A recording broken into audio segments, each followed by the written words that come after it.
मुंबई में वर्षों से ऑक्यूपेशन प्रमाण पत्र के बिना रह रही हजारों इमारतों के रहवासियों के लिए बड़ी राहत की खबर है। बृहन मुंबई महानगर पालिका की स्थायी समिति ने ओसी अभय योजना को हरी झंडी दे दी है। इस फैसले के बाद ओसी विहीन इमारतों के रहवासियों ने भाजपा के पूर्व सांसद गोपाल शेट्टी का आभार व्यक्त किया है। बताया जा रहा है कि ओसी के मुद्दे पर संघर्ष की शुरुआत तारदेव स्थित वेलिंगटन सोसाइटी से हुई थी। करीब 1 वर्ष पहले ओसी ने न होने के कारण अदालत ने वेलिंगटन सोसाइटी को खाली करने का आदेश दिया था। इसके बाद गोपाल शेट्टी इस मुद्दे को लेकर सक्रिय हुए और प्रभावित रहवासियों की आवाज सरकार तथा प्रशासन तक पहुंचाने का बीड़ा उठाया। इस मुद्दे की गंभीरता को देखते हुए भाजपा मुंबई अध्यक्ष अमित साटम के मार्गदर्शन में एक ओसी अभ्यास समिति का गठन किया गया। गोपाल शेट्टी की अगुवाई में बनी 6 सदस्यीय समिति ने ओसी से जुड़े सभी कानूनी, तकनीकी और प्रशासनिक पहलुओं का अध्ययन कर राज्य सरकार और बीएमसी के समक्ष विस्तृत प्रस्ताव प्रस्तुत किए। समिति के लगातार प्रयासों का परिणाम अब सामने आया है। बीएमसी की स्थायी समिति ने ओसी अभय योजना को मंजूरी दे दी है, जिससे मुंबई की हजारों ओसी विहीन इमारतों के रहवासियों को बड़ी राहत मिलने की उम्मीद है। योजना को मंजूरी मिलने के बाद वेलिंगटन सोसाइटी सहित कई ओसी विहीन इमारतों के रहवासियों ने गोपाल शेट्टी का आभार व्यक्त किया और इसे उनके लंबे संघर्ष की महत्वपूर्ण सफलता बताया। आइए सुनते हैं इस ऐतिहासिक निर्णय पर गोपाल शेट्टी ने क्या कहा। बहुत दिनों के, बहुत सालों के संघर्ष के बाद ऑक्यूपेशन सर्टिफिकेट का रास्ता अब खुला हो गया है। महानगर पालिका के स्थायी समिति ने इसको मंजूरी दी है और विशेष करके मैं महापालिका आयुक्त अश्विनी भिड़े जी और सभागृह के हमारे नेता गणेश खनकर जी, स्थायी समिति के अध्यक्ष प्रभाकर शिंदे जी, इन सारे लोगों का धन्यवाद अदा करना चाहूँगा। आज हाउस में यानी महानगर पालिका के सभागृह में यूबी अर्जेंट बिजनेस करके विषय आने वाला है और उसको 99% आज मान्यता मिल जाएगी। मैंने गॉगल पहना है क्योंकि कल मेरा कैटरेक्ट का ऑपरेशन हुआ है। डॉक्टर ने ना कहने के बाद में भी मैं बातें कर रहा हूँ आँख खोलकर, क्योंकि बहुत ही विषय गंभीर था और समय पे करना था। वेलिंगटन सोसाइटी के लोग भी मुझे आज यहाँ पर मिलने के लिए आने वाले थे, इसलिए वेलिंगटन सोसाइटी का मामला जब एजेंडा में आया, न्यायाधीश ने इनको घर से खाली करने के लिए कहा, तब यह विषय बहुत गर्म हो गया। अन्यथा ऑक्यूपेशन सर्टिफिकेट न होना ये कॉम्प्लायंस का भाग है, लेकिन ये कोई बहुत बड़ा पाप नहीं है, ऐसा मैं मानता हूँ। बाकी मैं मानता हूँ उसको, क्योंकि हमारे कॉर्पोरेशन के मैनुअल में मैं 92 से नगर से हूँ, तब से देख रहा हूँ। अगर आपके पास ऑक्यूपेशन सर्टिफिकेट नहीं है और आप बाद में ड्यू कोर्स में ऑक्यूपेशन सर्टिफिकेट लेते हो, तो पर फ्लैट उन दिनों में कुछ 50 रुपया था, जो अभी 500 रुपया, इतना ही है। आप 500 रुपया अधिक का भरो और आपको ऑक्यूपेशन मिल जाएगा। लेकिन वेलिंगटन सोसाइटी में फायर कॉम्प्लायंस पूरा नहीं हुआ था, इसलिए न्यायाधीश गर्म हो गए। ये शब्द शायद ठीक है कि पता नहीं मुझे, और तब तो मुझे भी थोड़ा अटपटा लगा कि ऐसा कैसा, लेकिन मैं आज मानता हूँ कि ये अच्छा होगा मुंबई शहर के लिए कि उनका ये निर्णय ने पूरे मुंबई शहर के ऑक्यूपेशन सर्टिफिकेट का दरवाजा खोल दिया। यानी आज भी हमारे देश के लोग न्याय व्यवस्था, सरकारी व्यवस्था का सम्मान भी करते हैं, डरते भी है, लेकिन उन लोगों ने समय समय पर उसका उपयोग करना चाहिए। न्यायाधीश ने किया, इसलिए इतना बड़ा काम आज हो रहा है। मैं अभी आपको ये कहने का प्रयास कर रहा हूँ कि 6 महीने का समय पहले फेस में है। किसी ने बहुत भयभीत होकर एकदम गर्दी मत करो, क्योंकि कॉर्पोरेशन का एक लिमिट है काम करने का, ऑफिसरों का। लेकिन हम इस बात की व्यवस्था करेंगे ऑफिशियली कि जो लोग भी अप्लाई करेंगे उनको यही कानून के मुताबिक ऑक्यूपेशन सर्टिफिकेट मिलना चाहिए, भले वो 6 महीने के बाद में भी मिलेगा, तो आई एम ऑन रिकॉर्ड, और मिलेगा। क्योंकि देवेंद्र फडणवीस जी इस बारे में बहुत क्लियर है। मैं एकनाथ शिंदे जी का भी अभिनंदन करना चाहूंगा, क्योंकि उन्होंने तुरंत फाइल पे साइन कर दिया, विधानसभा में इसकी घोषणा की। सभी लोगों ने अपना अपना रोल इसमें अदा किया है।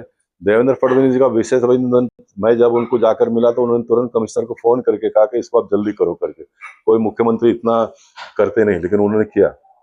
और मैं ये कहने का प्रयास कर रहा हूँ कि एकदम स्ट्रीमलाइन करो।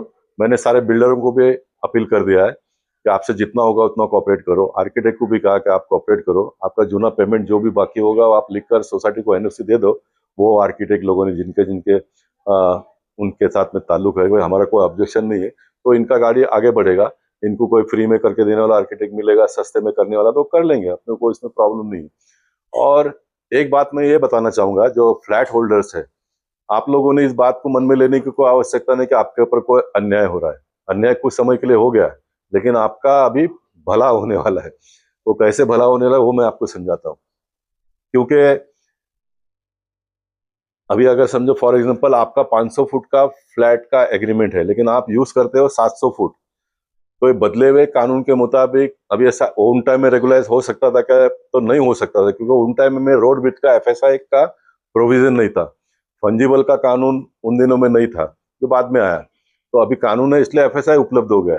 यानी सरकार के लोग बैठ कर वो एक निर्णय लेते हैं ऐसा नहीं है, इसमें बहुत टेक्निकल बातें हैं। तो आपका 200 फुट का फ्लैट अब रेगुलाइज होके आपका फ्लैट का वैल्यू बढ़ जाएगा। यानी आपको अगर बेचना हो तो आप 700 फुट बेच सकते हो। आपको सेकंड टाइम में रीडेवलपमेंट में जब आएंगे तो 700 फुट के ऊपर जो भी आपको एक्स्ट्रा मिलना है वो रूल के हिसाब से मिलेगा, वो आपको मिलेगा। आपको नेशनलाइज्ड बैंक में से लोन मिलेगा। आप बेचते समय 700 फुट का वर्तमान भाव के हिसाब से फ्लैट बेच सकते हो, आपको पैसे ज्यादा मिलेंगे और लेने वाले को भी एक सिक्योरिटी हो जाएगा। इतना सारा इसमें फायदा है। अब फायदा का कैलकुलेशन कैसा करने का, तो आपके पास जो दस्तावेज है सोसाइटी के चेयरमैन के पास, उसमें आपका CTS नंबर लिखा है, विलेज लिखा है। आप गूगल में जाएंगे तो आपका एरिया का भाव उसमें आ जाएगा। फॉर एग्जांपल बोरीवली में 50,000 से 70-80 हजार रुपए तक रेट है अलग अलग जगह का। तो अगर आपका 60,000 रुपए का रेट है तो आपको सिर्फ 1,500 रुपया भरना है पर फुट का, और फिर आर्किटेक्ट चार्ज और बाकी जो भी डेवलपमेंट चार्ज होंगे, ये सारा मिलके समझो 200 रुपये में भी पड़ जाता है। तो 500 फुट का आपको एक 5-7 लाख रुपए में हो जाएगा।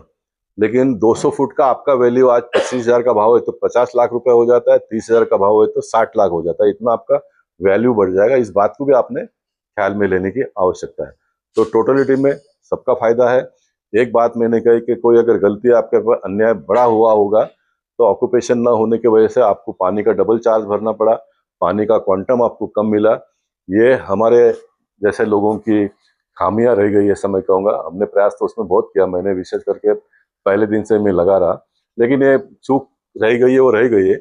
अब नए लोगों को, नगर सेवकों को मैंने कहा कि इस मुद्दे को भी आप आने वाले दिनों में उठाइए।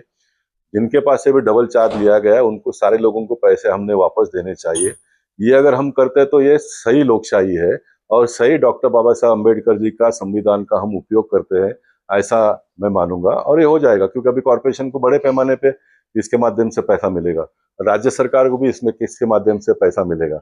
और ये जो आपने दंडात्मक कार्रवाई करके लोगों से वसूल किया है उसमें सिर्फ आपको रिलीफ देने का, और हो जाएगा। ये हम करेंगे तो फिर एक व्यवस्था के ऊपर लोगों का विश्वास बैठेगा।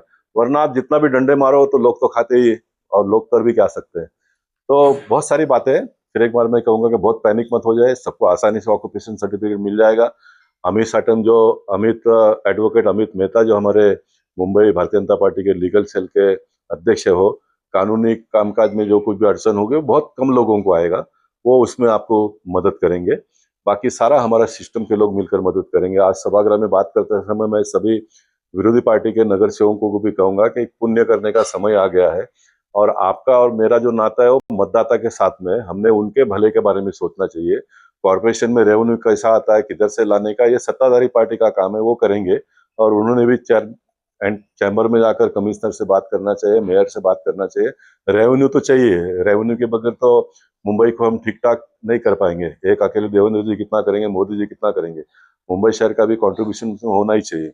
लेकिन अनावश्यक लोग दंडित न हो, ये देखने का काम भी जनप्रतिनिधियों का है, और मुंबई शहर के जनप्रतिनिधि हमेशा करते आए हैं। इस बात का मैं आपको विश्वास दिलाना चाहता हूँ।